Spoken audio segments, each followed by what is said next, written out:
Competitive ക്രാക്കറിലേക്ക് സ്വാഗതം. ഞാൻ രേവതി വിജയൻ. അപ്പൊ ഞാൻ എന്തിനാ ഇന്ന് നിങ്ങളുടെ മുമ്പിലേക്ക് വന്നിരിക്കുന്നതെന്ന് നിങ്ങൾക്ക് മനസ്സിലായിട്ടുണ്ടാവും അല്ലെ? +2 കഴിഞ്ഞ ഉദ്യോഗാർത്ഥികളെല്ലാം അപേക്ഷിച്ച് എക്സാമിന് വേണ്ടി ഇങ്ങനെ കാത്തു നിൽക്കുന്ന ഒരു പോസ്റ്റാണ് CPO WCPO എന്ന് പറയുന്നത്. അപ്പോൾ ഈ ഒരു വിഷയത്തില് മലയാളം എന്ന് പറയുന്ന സബ്ജക്റ്റിൽ നിന്നും എന്താണ് പഠിക്കേണ്ടത്, എന്തൊക്കെ കാര്യങ്ങളാണ് ശ്രദ്ധിക്കേണ്ടത്, എല്ലാ PSC പരീക്ഷകൾക്കും ഇതുപോലെ തന്നെയാണോ പഠിക്കാനുള്ളത് എന്നിങ്ങനെയുള്ള കുറച്ച് കാര്യങ്ങള് നോക്കാൻ വേണ്ടിയിട്ടാണ്. നമുക്ക് എന്തായാലും സ്റ്റാർട്ട് ചെയ്യാം അല്ലെ? അതിനു മുമ്പ് ആദ്യം ഒന്നുകൂടി നിങ്ങളെ ഓർമ്മിപ്പിക്കാണ്, നമ്മുടെ പരീക്ഷ വരുന്നത് ജൂൺ, ജൂലൈ, ഓഗസ്റ്റ് ഈ മാസങ്ങളിലാണ്. അപ്പൊ നന്നായിട്ട് പഠിച്ചോ. പഠിച്ചാൽ ഉറപ്പായും റാങ്ക് ലിസ്റ്റിന്റെ മുന്നിലെത്താം. ജോലി വളരെ ഈസി ആയിട്ട് നേടാൻ പറ്റുന്ന ഒരു പോസ്റ്റ് കൂടിയാണ്. അപ്പൊ ഇനി എന്തായാലും ഞാൻ എൻ്റെ വിഷയത്തിലേക്ക് കടക്കുകയാണ്. മലയാളത്തിൽ എന്തൊക്കെ നമുക്ക് പഠിക്കാനുണ്ട്? പ്രാദേശിക ഭാഷകൾ എന്ന് പറയുന്ന ഒരു ഭാഗത്താണ് മലയാളം വരുന്നത്. അവിടെ 10 മാർക്കിനാണ് മലയാളം ചോദിക്കുന്നത്. നമുക്ക് PSC പരീക്ഷകളിൽ എളുപ്പത്തിൽ മാർക്ക് നേടാൻ പറ്റുന്ന ചോദ്യങ്ങൾ തന്നെയാണ് വരാറ്. എല്ലാ PSC പരീക്ഷകൾക്കും കോമൺ ആയിട്ട് വരുന്ന ടോപ്പിക്കുകളാണ് അല്ലെ? പദശുദ്ധി നമുക്കറിയാം.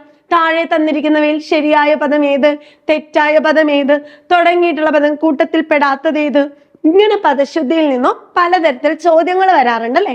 അവിടെ നമ്മൾ എങ്ങനെയാ ട്രിക്ക് ഉപയോഗിക്കുന്നത്? ഈ റീസെന്റ് ആയിട്ട് കഴിഞ്ഞിട്ടുള്ള എക്സാം പേപ്പർ ഒക്കെ നിങ്ങൾ കളക്ട് ചെയ്ത് വെച്ചാൽ ചില പദങ്ങൾ ആവർത്തിച്ച് ചോദിക്കുന്നത് നമുക്ക് കാണാൻ പറ്റും. അങ്ങനെയുള്ള ഒരു കൂട്ടം പദങ്ങളെ നിങ്ങൾ എന്ത് ചെയ്യുക, ഒന്ന് ഫോക്കസ് ചെയ്ത് പഠിക്കാൻ ശ്രമിക്കുക. ഇനി അടുത്തതോ വാക്യശുദ്ധി. വളരെ ഈസി ആണല്ലേ? 1 മാർക്ക് നമുക്ക് നേടാൻ എളുപ്പമുള്ള ഒരു ടോപ്പിക്കാണ് വാക്യശുദ്ധി. 1-2 തവണ വായിച്ചാൽ തന്നെ ഉത്തരം കിട്ടുന്ന ആൾക്കാരുണ്ട്. എന്നാൽ ചില സമയത്ത് ഈ വാക്യശുദ്ധി നമ്മൾ ആകെ കൺഫ്യൂഷൻ ആക്കും. അതാണോ ശരി, ഇതാണോ ശരി, അതാണോ, ആകെ കൺഫ്യൂഷൻ ഉണ്ടാവും അല്ലെ? ഈ കൺഫ്യൂഷൻ ഇല്ലാതാക്കണമെങ്കിൽ ഒരു വാക്യത്തിൽ എന്താണ് തെറ്റ് വരുന്നത്, എങ്ങനെയൊക്കെയാണ് തെറ്റുകൾ വരിക, എങ്ങനെയാണ് ഒരു വാക്യം ശരിയായി എഴുതുന്നത്, ഈ 3 രീതികളെ കൃത്യമായിട്ട് മനസ്സിലാക്കാം. എങ്ങനെ മനസ്സിലാക്കാം? ഒരു വാക്യം തെറ്റാവുന്നത് എന്തുകൊണ്ടാണ്, എന്തൊക്കെ തെറ്റുകളാണ് അതിനകത്തേക്ക് കടന്നു വരുന്നത്, ഒരു വാക്യം ശരിയാവണമെങ്കിൽ എന്തൊക്കെ കാര്യങ്ങൾ ശ്രദ്ധിക്കണം, ഈ 3 കാര്യങ്ങൾ ശ്രദ്ധിച്ചാൽ വളരെ ഈസി ആയിട്ട് നമുക്ക് വാക്യശുദ്ധിയിൽ നിന്നുള്ള മാർക്ക് നേടാൻ പറ്റും. അപ്പൊ ഈ ഒരു ക്ലാസ്സിനകത്ത് തന്നെ വാക്യശുദ്ധിയും അതിനോടനുബന്ധിച്ചുള്ള കാര്യങ്ങളൊക്കെ നമ്മൾ ഡിസ്കസ് ചെയ്യും. മൂന്നാമത്തത് പരിഭാഷ അല്ലെ? പരിഭാഷ ഇംഗ്ലീഷിനെ മലയാളത്തിലേക്കും മലയാളത്തിൽ നിന്നും ഇംഗ്ലീഷിലേക്കും ട്രാൻസ്ലേറ്റ് ചെയ്യുക എന്നുള്ളൊരു ടോപ്പിക്കാണ്. ഇപ്പൊ ഒറ്റപദത്തിന്റെ ആണെങ്കിൽ ഒരുപാട് ഒറ്റപദങ്ങളുണ്ട്, ഒരുപാട് പര്യായങ്ങളുണ്ട്, ഒരുപാട് പദശുദ്ധികളും വിപരീതങ്ങളും നാനാർത്ഥങ്ങളും ഒക്കെ ഉണ്ട് അല്ലെ? ഇതൊക്കെ നമുക്ക് പഠിച്ചെടുക്കാന്ന് പറയുന്നത് നടക്കുന്ന കാര്യമാണോ? അല്ല. അപ്പൊ ഇവിടെയും നമ്മൾ എന്ത് ചെയ്യണം? കുറച്ച് ട്രിക്കുകൾ പ്രയോഗിക്കാം. എങ്ങനെ ട്രിക്കുകൾ പ്രയോഗിക്കാം എന്നാണ് നമ്മൾ ശ്രദ്ധിച്ച് നോക്കിയാൽ നമുക്ക് എളുപ്പത്തിൽ കണ്ടുപിടിക്കാം. ഓരോ ഭാഗത്ത് നിന്നും ചില ടോപ്പിക്കുകൾ, ഈ ഒറ്റപദത്തിൽ തന്നെ ചില ടോപ്പിക്കുകൾ ആവർത്തിച്ച് വരാറുണ്ട്. എങ്ങനെയെന്നറിയോ? അത് ഒന്ന് ബന്ധുത്വം നിർണയിക്കുന്ന തരത്തില്, പുത്രന്റെ പുത്രൻ ആരാ? പൗത്രനാണ്. മകളുടെ ഭർത്താവ് ജാമാതാവാണ്. മകന്റെ ഭാര്യ സ്നുഷയാണ്. ഇങ്ങനെയുള്ള കുറച്ച് ദൗഹിത്രൻ, ഇങ്ങനെയുള്ള കുറച്ച് ഭാഗങ്ങളിൽ നിന്നും ചോദ്യം വരാറുണ്ട്. അതുപോലെ തന്നെ നീതിശാസ്ത്രം അറിയുന്നവൻ ആരാണ്, ദാർശനിക കാര്യങ്ങൾ അറിയുന്നവൻ ആരാണ്, ദൂതന്റെ പ്രവൃത്തി എന്താണ്, മുനിയുടെ ഭാവം എന്താണ്, ഇങ്ങനെ നീതിശാസ്ത്രം പഠിച്ചവൻ ആരാണ്, ഇങ്ങനെയുള്ള ഒരു സെറ്റ് ചോദ്യങ്ങൾ വരാനുണ്ട്. ഇത് മാത്രമല്ല, ഇതിന്റെ കൂടെ തന്നെ എന്താ, ദ്രോണരുടെ പുത്രൻ, ഭീമന്റെ പുത്രി, ഇങ്ങനെയുള്ള ഒരു ഭാഗങ്ങൾ കൂടി ചോദ്യം വരും. അതിൻ്റെ കൂടെ കുടിക്കാൻ ആഗ്രഹിക്കുന്നവൻ, പഠിക്കാൻ ആഗ്രഹിക്കുന്നയാൾ, അറിയാനുള്ള ആഗ്രഹം, ഇവയുടെ ഒറ്റപദം, ഇങ്ങനെ 3 രീതിയിലുള്ള ചോദ്യങ്ങൾ വരാറുണ്ട്. ഇതിനെ കൃത്യമായിട്ട് മനസ്സിലാക്കി പഠിക്കുകയാണെങ്കിൽ ഒറ്റപദത്തിൽ നിന്നും എളുപ്പത്തിൽ മാർക്ക് നേടാൻ പറ്റും. ഇനി അടുത്തത് പര്യായം. ഞാനിപ്പോ പറഞ്ഞതുപോലെ തന്നെ കൂടുതൽ PSC പരീക്ഷയ്ക്ക് വരുന്ന പര്യായങ്ങളൊക്കെ നമ്മുടെ പ്രകൃതിയുമായി റിലേറ്റ് ചെയ്തതാണ്. ഭൂമി, സമുദ്രം, കാറ്റ് അല്ലെ? നിങ്ങൾ ശ്രദ്ധിച്ചിട്ടുണ്ടോന്ന് അറിയില്ല. ഇങ്ങനെയുള്ള നമ്മുടെ ചുറ്റുപാടിലുള്ള കുറെ കാര്യങ്ങളുമായിട്ട് ബന്ധപ്പെട്ട് നിൽക്കുന്ന പര്യായങ്ങളെ പ്രത്യേകിച്ച് പഠിക്കാൻ നോക്കാം. പിന്നെ വിപരീത പദം. വിപരീത പദവും കുറച്ച് ബുദ്ധിമുട്ടുള്ള വാക്കുകളൊക്കെ ഉണ്ടാകുമെങ്കിൽ പോലും ശ്രദ്ധിച്ച് വായിച്ചാൽ നമുക്ക് കിട്ടാവുന്നതേ ഉള്ളൂ. അപ്പൊ ഇതൊക്കെ നോർമൽ എല്ലാ PSC പരീക്ഷകളിലും കാണുന്ന ടോപ്പിക്കുകൾ തന്നെയാണ്. അതുപോലെ എളുപ്പത്തിൽ മാർക്ക് വാങ്ങാൻ പറ്റുന്ന ഒരു ടോപ്പിക്കാണ് ശൈലികൾ അല്ലെങ്കിൽ പഴഞ്ചൊല്ലുകൾ എന്ന് പറയുന്നത്. ഈ ശൈലികൾ അല്ലെങ്കിൽ പഴഞ്ചൊല്ലുകൾ എന്നൊക്കെ പറയുന്നത് ഒരു കാലഘട്ടത്തിലെ ഒരു വിഭാഗം ജനങ്ങളുടെ ജീവിതാനുഭവങ്ങളിൽ നിന്നും അവർ ഉൾക്കൊണ്ടിട്ടുള്ള കുറെ കാര്യങ്ങളാണ്. അപ്പൊ നേരിട്ട് നമ്മളോട് എന്തില്ല, ഒരു ശൈലിയിലൂടെ ആശയം പറഞ്ഞു വെക്കുകയല്ല, മറിച്ച് ഒരു ശൈലി കൊണ്ട് വലിയൊരു ആശയത്തെ അതിനകത്ത് അവതരിപ്പിക്കുകയാണ് ചെയ്യുന്നത്. നിങ്ങൾ ശ്രദ്ധിച്ചിട്ടുണ്ടാവും, നമ്മുടെ ജീവിതവുമായിട്ട് ബന്ധപ്പെട്ട് നിൽക്കുന്നതാണ് ശൈലികളും പഴഞ്ചൊല്ലുകളും ഒക്കെ വരുന്നത്. ഇനി അടുത്തതോ സമാന പദം. സമാന പദം ഒരേ അർത്ഥത്തിൽ പ്രയോഗിക്കുന്ന മറ്റു പദങ്ങളെ കണ്ടെത്താനുള്ള ചോദ്യം വരാറുണ്ട്. പിന്നെ ചേർത്തെഴുത്ത് വരുന്നുണ്ട്, പിരിച്ചെഴുത്ത് വരുന്നുണ്ട്. ഇവിടെ നിങ്ങൾ ശ്രദ്ധിക്കേണ്ടത്, ഈ ചേർത്തെഴുത്ത് പിരിച്ചെഴുത്ത് എന്ന് പറയുന്ന രണ്ട് ടോപ്പിക്കുകൾ വരുമ്പോൾ അവിടെ പിരിച്ചെഴുത്ത് ചേർത്തെഴുത്തൊന്നും മാത്രമല്ല, അതിന്റെ കൂടെ നമ്മൾ അഡീഷണൽ ആയിട്ട് പഠിച്ചു പോകേണ്ട ടോപ്പിക്കാണ് സന്ധിയും സമാസവും. ഒരുപക്ഷെ പിരിച്ചെഴുതിയിട്ട് കൂട്ടത്തിൽ പെടാത്തതേത്, കൂട്ടത്തിൽ പെടുന്നതേത് എന്നുള്ള രീതിയിലും ഒറ്റപ്പെട്ട് നിൽക്കുന്നതേത് എന്നിവയൊക്കെ വരുവാണെങ്കിൽ അവിടെ ഉപയോഗിക്കുന്നത് എന്താണ്? സന്ധിയാണ്. അപ്പൊ പിരിച്ചെഴുത്ത് ചേർത്തെഴുത്ത് പഠിക്കുമ്പോൾ സന്ധി സമാസം എന്ന് പറയുന്ന ടോപ്പിക്ക് കൂടി നമ്മൾ പഠിച്ചിട്ട് വേണം പോകാൻ വേണ്ടിയിട്ട്. ഇനി അടുത്തതോ സ്ത്രീലിംഗം പുല്ലിംഗം. നമുക്കറിയാം, നമുക്ക് 3 ലിംഗങ്ങൾ ഉണ്ട് അല്ലെ. മലയാളത്തിൽ പ്രധാനമായിട്ട് സ്ത്രീലിംഗവും പുല്ലിംഗവുമാണ്. പിന്നെ ഒന്ന് സംസ്കൃതത്തിൽ നിന്ന് വന്നിട്ടുള്ള നപുംസകലിംഗം. അപ്പൊ എതിർലിംഗം കവിയുടേത് ചോദിക്കാറുണ്ട്, ലേഖകന്റെ ചോദിക്കാറുണ്ട്, അതുപോലെ തന്നെ ഗൃഹനായകന്റേത് ചോദിക്കാറുണ്ട്. ഇങ്ങനെ കുറെ പദങ്ങളുടേത് സ്ത്രീലിംഗവും എതിർലിംഗവും നമ്മൾ പഠിച്ചു വെക്കണം. പിന്നെ അടുത്ത വളരെ ഇമ്പോർട്ടന്റ് ആയ മറ്റൊരു ടോപ്പിക്കാണ് വചനം. കഴിഞ്ഞ എല്ലാ PSC പരീക്ഷകളിലും ചോദിച്ചിട്ടുള്ള ഒരു ടോപ്പിക്കാണ് വചനം എന്ന് പറയുന്നത്. എന്താണ് വചനം? അത് എത്ര തരത്തിലുണ്ട്, അതിന്റെ തിരിവുകൾ ഏതൊക്കെയാണ്, ഉദാഹരണങ്ങൾ കൃത്യമായിട്ട് മനസ്സിലാക്കി വെക്കാം. പിന്നെ നമ്മൾ പിരിച്ചെഴുത്ത് പറഞ്ഞു, വാക്യം ചേർത്തെഴുതുക. ഇത്രയും കാര്യങ്ങളാണ് 10 മാർക്കിന്റെ മലയാളത്തിലുള്ളത്. വളരെ സിമ്പിളായിട്ട് കടന്നുപോയെങ്കിൽ പോലും അത് പഠിച്ചാൽ മാത്രമേ നമുക്ക് കിട്ടുള്ളൂ. ഞാൻ നേരത്തെ പറഞ്ഞതുപോലെ പര്യായം, ഒറ്റപദം, വിപരീതം, നാനാർത്ഥം ഇങ്ങനെയൊക്കെ വരുന്ന കാര്യങ്ങൾ ഒരുപാട് നമുക്ക് പഠിക്കാനുണ്ട്. അപ്പൊ അത് നിങ്ങൾ എല്ലാ ദിവസവും ഒരു കുറച്ച് പദങ്ങളെ വായിച്ചു വിടാം. എന്നിട്ട് നമ്മൾ പ്രീവിയസ് ക്വസ്റ്റ്യൻ പേപ്പറിൽ റിപ്പീറ്റ് ആയിട്ട് കാണുന്ന പദങ്ങളും ആ ഒരു സ്വഭാവം നമുക്ക് മനസ്സിലാക്കാൻ പറ്റുമോ, ഇതെങ്ങനെയുള്ളതാണ് ഇപ്പൊ ചോദിക്കുന്നത്, ഈ ഒരു വിഭാഗത്തെ മനസ്സിലാക്കി പഠിച്ചാല് 10 മാർക്ക് എളുപ്പത്തിൽ നേടാൻ പറ്റും. അപ്പൊ ഈ ഒരു കൂട്ടത്തില് വളരെ എളുപ്പത്തിൽ മാർക്ക് നേടാൻ പറ്റുന്നതും എന്നാൽ കുറച്ച് കൺഫ്യൂഷൻ ഉണ്ടാക്കുന്നതുമായ ചോദ്യങ്ങളാണ് നമ്മൾ നോക്കുന്നത്. അതിലാദ്യം തന്നെ നമ്മൾ നോക്കുന്ന ചോദ്യം ഇതാ, വാക്യശുദ്ധി. ഓക്കെ, ഇവിടുത്തെ ക്വസ്റ്റ്യൻ നോക്കിയേ. ശരിയായ വാക്യം ഏത്? ഇതിലെ ശരിയായ വാക്യം ഏത്? അധ്യാപകന്റെ പ്രസംഗം പ്രചോദനപരവും പ്രേരണാപരവുമായിരുന്നു. അടുത്തതോ, അധ്യാപകന്റെ പ്രസംഗം പ്രചോദനം നൽകുന്നതായിരുന്നു. അടുത്തത് നോക്കിയേ, അധ്യാപകന്റെ പ്രസംഗം പ്രേരണാപരമായിരുന്നു. അധ്യാപകന്റെ പ്രസംഗം പ്രചോദകവും പ്രേരണാപരവും ആയിരുന്നു. ഇതിന്റെ ആൻസർ എന്താണ് എന്നുള്ളത് പെട്ടെന്ന് കാണുമ്പോൾ തന്നെ മനസ്സിലാക്കാൻ വേണ്ടി പറ്റുന്നുണ്ടാവും അല്ലെ. ഇതിന്റെ ആൻസർ നമുക്ക് പെട്ടെന്ന് മനസ്സിലാക്കാൻ പറ്റുന്നില്ലേ? എന്തായിരിക്കാം ഇതിന്റെ ആൻസർ ആയിട്ട് വരുന്നത്? ഇതിന്റെ ആൻസർ ആയിട്ട് വരുന്നത് എന്താ? അധ്യാപകന്റെ പ്രസംഗം പ്രചോദനം നൽകുന്നതായിരുന്നു അല്ലെ. ഓപ്ഷൻ ബി ആണ് ഇതിന്റെ ആൻസർ ആയിട്ട് വരുന്നത്. ഇത് വായിക്കുമ്പോൾ തന്നെ നമുക്ക് കിട്ടും, പക്ഷേ എല്ലായ്പ്പോഴും നമുക്ക് ഇങ്ങനെ കിട്ടണമെന്നില്ല. ഇവിടെ എന്താ മിസ്റ്റേക്ക്? അധ്യാപകന്റെ പ്രസംഗം പ്രചോദനപരവും പ്രേരണാപരവുമായിരുന്നു. പ്രേരിപ്പിക്കുക എന്ന് പറയുമ്പോൾ എന്താ? ആ പ്രചോദനം എന്ന് പറയുന്നതിന്റെ ഒരു ആശയത്തെ തന്നെ അവിടെ എന്ത് ചെയ്തു? മാറ്റിക്കളഞ്ഞു അല്ലെ. പ്രേരിപ്പിക്കുക എന്നുള്ള രീതിയിലേക്ക് വന്നു. അധ്യാപകന്റെ പ്രസംഗം പ്രേരണാപരവും. ഇനി അതുപോലെ തന്നെ അധ്യാപകന്റെ പ്രസംഗം പ്രചോദകവും പ്രേരണാപരവുമായിരുന്നു അല്ല, പ്രേരണപരമായിരുന്നു. നമുക്ക് നീട്ടലും ചുരുക്കലുകളൊന്നും ആവശ്യമില്ല.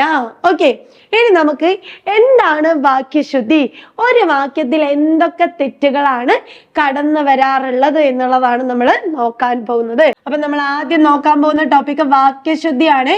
ഇപ്പൊ തന്നെ പഠിച്ചു പോയിക്കോ, എന്നാൽ നമുക്ക് പിന്നീട് ഇതേക്കുറിച്ച് എന്തെയ്യണ്ട, ആലോചിക്കേ വേണ്ട. അതിൽ ആദ്യത്തെ ദോഷമായിട്ട് നമുക്ക് പറയാൻ പറ്റുന്നത് പദക്രമഭംഗം എന്ന് പറയുന്ന ഒരു ദോഷാണ്. പദക്രമഭംഗം. എന്താ ഈ വാക്യദോഷം? ഇതിന്റെ പേര് തന്നെ ഉണ്ട് അല്ലേ, പദക്രമഭംഗം. പദങ്ങളുടെ ക്രമം തെറ്റുക. അതായത് ഒരു വാക്യത്തിലെ പദങ്ങൾക്ക് കൃത്യമായൊരു സ്ഥാനമുണ്ട്. എന്താ അത്? കർത്താവ്, കർമ്മം, ക്രിയ ആണല്ലോ. കർത്താവ്, കർമ്മം, ക്രിയ എന്ന് പറഞ്ഞിട്ട് കർമ്മ, ക്രിയ. ഈ ഒരു വാക്യത്തില് ഈ 3 ഘടകങ്ങളും കൃത്യമായിട്ട് ഉണ്ടാവണം, അല്ലെങ്കിൽ ആ വാക്യം തെറ്റായിരിക്കും. അതായത് നമുക്കറിയാം, ഇപ്പൊ കിഴക്ക് സൂര്യൻ ഉദിച്ചു, ആശയം നമുക്ക് വ്യക്തമാണ് അല്ലെ, കിഴക്ക് സൂര്യൻ ഉദിച്ചു. പക്ഷേ അത് വാക്യശുദ്ധിയിലേക്ക് വരുമ്പോൾ എങ്ങനെയായിരിക്കണം? കർത്താവ്, കർമ്മം, ക്രിയ, സൂര്യൻ കിഴക്ക് ഉദിച്ചു. അങ്ങനെയാണെങ്കിൽ മാത്രമേ ആ വാക്യം ശരിയാകൂ. അതുപോലെ ചോദിച്ചൊരു ക്വസ്റ്റ്യൻ ആണ്, വളഞ്ഞ കാലുള്ള കുറുപ്പിന്റെ കുട കാണാനില്ല. ഈ വാക്യം നമുക്ക് മനസ്സിലായി, വളഞ്ഞ കാലുള്ള കുറുപ്പിന്റെ കുട കാണാനില്ല. അങ്ങനെയാണോ ആ വാക്യം? അല്ല, മറിച്ച് എങ്ങനെ എഴുതാം? കുറിപ്പിന്റെ വളഞ്ഞ കാലുള്ള കുട കാണാനില്ല. അപ്പൊ കർത്താവ്, കർമ്മം, ക്രിയ എന്ന് ഒരു കൃത്യമായ ഘടനയോട് കൂടിയല്ല ആ വാക്യമെങ്കിൽ അത് തെറ്റായിരിക്കും. ആ ദോഷമാണ് പദക്രമഭംഗം എന്ന് പറയുന്നത്. ഇനി രണ്ടാമത്തെ ദോഷം ഏതാണെന്നറിയോ? പൗനരുക്ത്യം അഥവാ പുനരുക്തി. പൗനരുക്ത്യം അഥവാ പുനരുക്തി. ഓക്കെ, പുനരുക്തി. എന്താ ഈ പൗനരുക്ത്യം അഥവാ പുനരുക്തി? ഒരേ ആശയം തരുന്ന, ഒരേ അർത്ഥം തരുന്ന പദങ്ങൾ വീണ്ടും വീണ്ടും ആവർത്തിച്ച് വന്നാൽ ഉണ്ടാകുന്ന ദോഷം. ഓക്കെ, ഒരേ അർത്ഥം തരുന്ന, ഒരേ ആശയം തരുന്ന പദങ്ങൾ വീണ്ടും ആവർത്തിച്ച് വരുന്നത് മൂലമുണ്ടാകുന്ന ദോഷം. പല പരീക്ഷകളിലും റിപ്പീറ്റ് ആയിട്ട് ചോദ്യം വരുന്നത് വാക്യശുദ്ധിയില് ഈ പൗനരുക്ത്യം അഥവാ പുനരുക്തിയാണ്. ഉദാഹരണം പറയുകയാണെങ്കിൽ, അവിടെ ഏകദേശം 1000-ഓളം സ്ത്രീകൾ ഉണ്ടായിരുന്നു. എങ്ങനെ നമുക്ക് പറയാം? അവിടെ ഏകദേശം 1000-ഓളം. ഏകദേശം, തോളം എന്ന് പറയുന്നത് ഒരേ അർത്ഥത്തിൽ പ്രയോഗിക്കുന്നതാണ് അല്ലെ. അപ്പൊ എങ്ങനെയായി? അവിടെ ഏകദേശം 1000 സ്ത്രീകൾ ഉണ്ടായിരുന്നു, അല്ലെങ്കിൽ അവിടെ 1000-ഓളം സ്ത്രീകൾ ഉണ്ടായിരുന്നു. മനസ്സിലായില്ലേ? അപ്പൊ ഒരേ ആശയം തരുന്ന, ഒരേ അർത്ഥം തരുന്ന പദങ്ങൾ ആവർത്തിച്ച് വന്നാൽ ഉണ്ടാകുന്ന ദോഷം ഏതാണ്? പൗനരുക്ത്യം അഥവാ പുനരുക്തി. ഓക്കെ, 2 ദോഷം നമ്മൾ പഠിച്ചു കഴിഞ്ഞു. ഇനി മൂന്നാമത്തെ ദോഷമാണ് സമുച്ചയ ദോഷം. എന്താണ്? സമുച്ചയ ദോഷം. സമുച്ചയം എന്ന് പറഞ്ഞാൽ അതിനർത്ഥം എന്താ? കൂട്ടിച്ചേർക്കുക എന്നുള്ളതാണ് അതിനർത്ഥം. 2 പദങ്ങൾ തമ്മിൽ കൃത്യമായി ചേരണം അല്ലെ. 2 പദങ്ങൾ കൃത്യമായി ചേരുമ്പോഴാണ് നമുക്കൊരു വാക്യം കിട്ടുന്നത്. അപ്പൊ ഈ പദങ്ങളെ ചേർക്കാൻ വേണ്ടിയിട്ടും ആ പദങ്ങളെ വേർതിരിക്കാൻ വേണ്ടിയിട്ടും 2 പ്രത്യയങ്ങളാണ് ഉപയോഗിക്കുന്നത്. അതൊന്ന് എന്ന പ്രത്യയവും മറ്റൊന്ന് ഓ എന്ന പ്രത്യയവും ഉപയോഗിക്കും. 2 പദങ്ങളെ ചേർത്ത് വെക്കാൻ പ്രത്യയം, 2 പദങ്ങളെ വേർതിരിക്കാൻ ഓ എന്ന പ്രത്യയവുമാണ് ഉപയോഗിക്കുന്നത്. അപ്പൊ ഈ എന്ന് പറയുന്ന പ്രത്യയം കൃത്യമായ ഒരു വാക്യത്തിൽ യഥാസ്ഥാനത്ത് ചേരാത്തത് മൂലം ഉണ്ടാകുന്ന ദോഷമാണ് സമുച്ചയ ദോഷം എന്ന് പറയുന്നത്. ഇനി 4ാമത്തെ ദോഷാണ് ഗതിദോഷം. കേട്ടോ, ഗതിദോഷം. ഗതിശബ്ദങ്ങൾ എന്ന് പറഞ്ഞാൽ എന്തൊക്കെയാ? ഒന്നിനെ മറ്റൊന്നിനോട് ബന്ധിപ്പിക്കാൻ വേണ്ടി ചില പ്രത്യയങ്ങൾ ചേർക്കാറുണ്ട് അല്ലെ. ഇപ്പൊ നാമത്തെ മറ്റു പദങ്ങളുമായി ബന്ധിപ്പിക്കാൻ വേണ്ടിയിട്ട് അവിടെ ഒരു വിഭക്തി ചേർക്കും. ഈ വിഭക്തി പ്രത്യയത്തോട് വീണ്ടും ചേർന്ന് നിന്നുകൊണ്ട് അർത്ഥത്തെ പരിഷ്കരിക്കുന്ന ദ്യോതകങ്ങളെയാണ് ഗതി എന്ന് പറയുന്നത്. ഈ ഗതിശബ്ദങ്ങൾ ഏതൊക്കെയാ? വച്ച്, കൊണ്ട്, നിന്ന്, തന്നെ, ഊടെ. ഈ 5 എണ്ണത്തിനെയാണ് നമ്മൾ ഗതി ശബ്ദങ്ങൾ എന്ന് പറയുന്നത്. അപ്പൊ ഈ ഗതി ശബ്ദങ്ങൾ കൃത്യമായി ഒരു വാക്യത്തിൽ ചേരാത്തത് മൂലമുണ്ടാകുന്ന ദോഷം ഏതാണെന്ന് ചോദിച്ചാൽ അതാണ് ഗതി ദോഷം എന്ന് പറയുന്നത്. ഒരു കാര്യം കൂടി ശ്രദ്ധിക്കണം, ഒരു വാക്യത്തിനകത്ത് ഒരു ഗതി മാത്രമേ പാടുള്ളൂ. ഒന്നിലധികം ഗതികൾ വന്നാലും ആ വാക്യം തെറ്റായിരിക്കും. ഓക്കെ, അപ്പൊ ഏതെങ്കിലും ഒരു വിഭക്തി പ്രത്യയത്തോട് ചേർന്ന് നിന്നുകൊണ്ട് അർത്ഥത്തെ പരിഷ്കരിക്കുന്ന ദ്യോതകമാണ് ഗതി. വെച്ച്, കൊണ്ട്, നിന്ന്, തന്നെ, ഊടെ തുടങ്ങിയവയാണ് ഗതി പ്രയോഗങ്ങള്. ഒരു വാക്യത്തിൽ ഒരു ഗതി മാത്രമേ പാടുള്ളൂ. ഒന്നിലധികം വന്നാലും അത് തെറ്റാണ്. അതുപോലെ തന്നെ നമ്മൾ പറയല്ലേ, ക്ഷണിക്കപ്പെടാതെ വരുന്ന ഒരു അതിഥിയാണ് ഈ ഗതി പല വാക്യത്തിലും, അതും തെറ്റായിരിക്കും. ഇനി അഞ്ചാമത്തെ ദോഷമാണ് സംഖ്യാശബ്ദം കൊണ്ടുള്ള ദോഷം. സംഖ്യാശബ്ദം കൊണ്ടുള്ള ദോഷം എന്ന് പറഞ്ഞാൽ എന്താ? ഒരു സംഖ്യാശബ്ദത്തിന് ശേഷം എപ്പോഴും ഏകവചനം മാത്രമേ വരാവൂ. ബഹുവചനം വന്നാൽ ആ വാക്യം തെറ്റായിരിക്കും. 5 പുസ്തകങ്ങൾ എന്ന് പറയാവോ? പറയാൻ പാടില്ല. 5 പുസ്തകം, 6 പേന, 6 മിഠായി, ഇങ്ങനെ മാത്രമേ പറയാവൂ.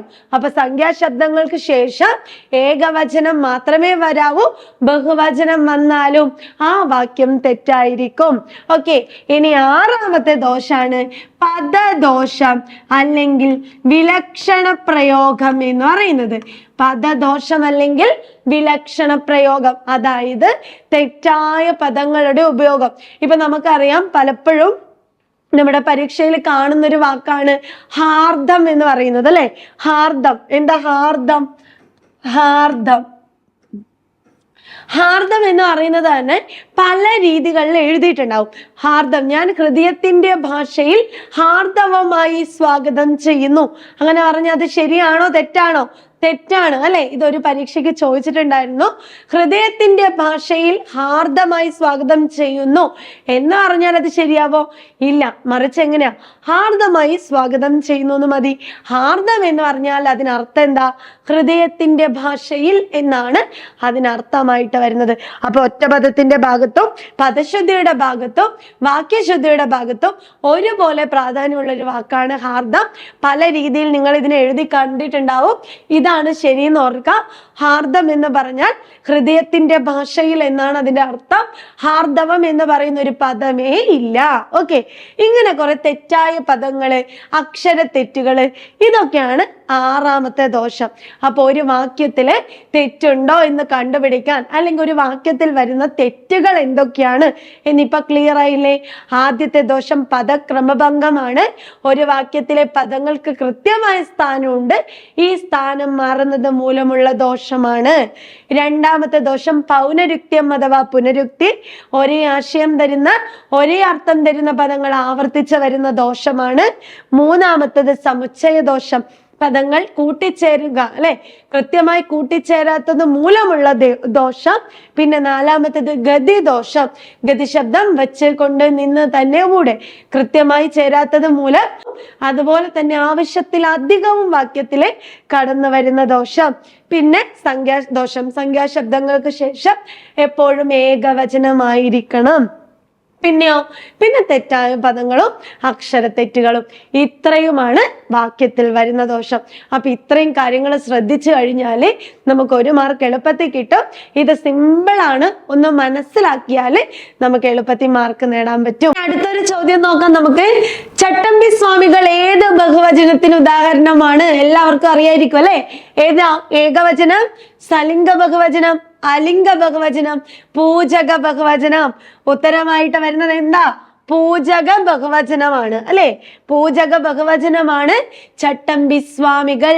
നമുക്കറിയാം, വചനം എന്ന് പറയുന്നത് ഒരു വസ്തു ഒന്നോ അതിലധികമോ എന്ന് സൂചിപ്പിക്കുന്നതാണ് വചനമെന്നും, വചനത്തെ ഏകവചനം എന്നും ബഹുവചനം എന്ന് തിരിച്ചിട്ടുണ്ടെന്നും, ഈ ബഹുവചനത്തെ സലിംഗം, മലിംഗം, പൂജകം എന്ന് തിരിച്ചിട്ടുണ്ട്. അപ്പൊ ഇതിലെ പൂജക ബഹുവചനം എന്ന് പറഞ്ഞാൽ എന്താ? ഒരു വ്യക്തിയെ ബഹുമാനാർത്ഥം സൂചിപ്പിക്കുന്നതാണ് പൂജക ബഹുവചനം. വൈദ്യർ, പണിക്കർ, നിങ്ങൾ, താങ്കൾ, അല്ലെ? ഇങ്ങനെ വരുന്നത്. ഭീഷ്മർ, ദ്രോണർ, അവർകൾ, ഇതൊക്കെ വരുന്നത് പൂജക ബഹുവചനത്തിലാണ്. അപ്പൊ ചട്ടമ്പി സ്വാമികൾ എന്ന് പറയുന്നത് ഒരാളാണ്, അല്ലെ? അതുകൊണ്ട് തന്നെ പൂജക ബഹുവചനായി. ഇനി അത് സലിംഗ ബഹുവചനമാണോ എന്ന് നമ്മൾ എങ്ങനെ കണ്ടുപിടിക്കാം? സലിംഗമാണെങ്കിൽ നമുക്ക് കൃത്യമായിട്ട് 3 ലിംഗം അറിയാം അല്ലെ? അതിലൊന്ന് പുല്ലിംഗം, 2 സ്ത്രീലിംഗം, 3 നപുംസകലിംഗം. ഈ 3 ലിംഗത്തെയും വ്യത്യസ്തമാക്കി അവയുടെ ബഹുത്വത്തെ കാണിച്ചാൽ അത് സലിംഗം. ആൺകുട്ടികൾ, പെൺകുട്ടികൾ, അമ്മമാർ, മലകൾ, പൂക്കൾ, ഇങ്ങനെയൊക്കെ ആണെങ്കിൽ അത് സലിംഗ ബഹുവചനാണ്. അലിംഗം എന്ന് പറഞ്ഞാലോ ആ ലിംഗത്തെ നിർണയിക്കാൻ പറ്റാത്തത്, സ്ത്രീ പുരുഷൻ എന്ന് തിരിക്കാതെ ഒന്നിച്ച് പറഞ്ഞാൽ അത് അലിംഗ ബഹുവചനത്തിന് ഉദാഹരണമാവും. ജനങ്ങൾ, കേരളീയർ, മക്കൾ, കുട്ടികൾ, ഇതിനകത്ത് സ്ത്രീയുണ്ട് പുരുഷനുണ്ട്, ഇങ്ങനെയാണെങ്കിൽ അത് അലിംഗ ബഹുവചനം. അപ്പൊ 2 ചെറിയ ചോദ്യങ്ങളും അതിനോടനുബന്ധിച്ച കാര്യങ്ങളും മാത്രമാണ് നമ്മൾ ഇന്ന് ഡിസ്കസ് ചെയ്തേക്കുന്നത്. അപ്പൊ ഇനി വരുന്ന വീഡിയോകളിൽ നമ്മൾ എന്ത് ചെയ്യും? കൂടുതൽ ചോദ്യങ്ങൾ ഡിസ്കസ് ചെയ്യും. അപ്പൊ മറ്റൊരു പ്രധാനപ്പെട്ട കാര്യം, ഇനിയും CPO പരീക്ഷയ്ക്ക് വേണ്ടി പഠിച്ചു തുടങ്ങിയിട്ടില്ല എന്ന് ആരെങ്കിലും ഉണ്ടെങ്കിൽ പെട്ടെന്ന് തന്നെ ജോയിൻ ചെയ്തോളൂ. ഇവിടെ CPOയുടെ ഒരു ബാച്ച് സ്റ്റാർട്ട് ചെയ്തിട്ടുണ്ട്. അപ്പൊ ഇവിടെ വിദഗ്ധരായ അധ്യാപകരുണ്ട്, മെന്റർ സപ്പോർട്ട് ഉണ്ട്, കൃത്യമായ ഒരു ടൈം ടേബിൾ ഉണ്ട്. ഇനിയും സമയം വൈകണ്ട, വേഗം തന്നെ വന്ന് ജോയിൻ ചെയ്യാനും കൂടുതൽ കാര്യങ്ങൾ അറിയാൻ വേണ്ടിയിട്ട് ഇതിന്റെ താഴെ കാണുന്ന നമ്പറിലേക്ക് നിങ്ങൾ കോൺടാക്ട് ചെയ്യാം. അടുത്ത വീഡിയോ ആയിട്ട് നമുക്ക് വീണ്ടും കാണാം. Thank you.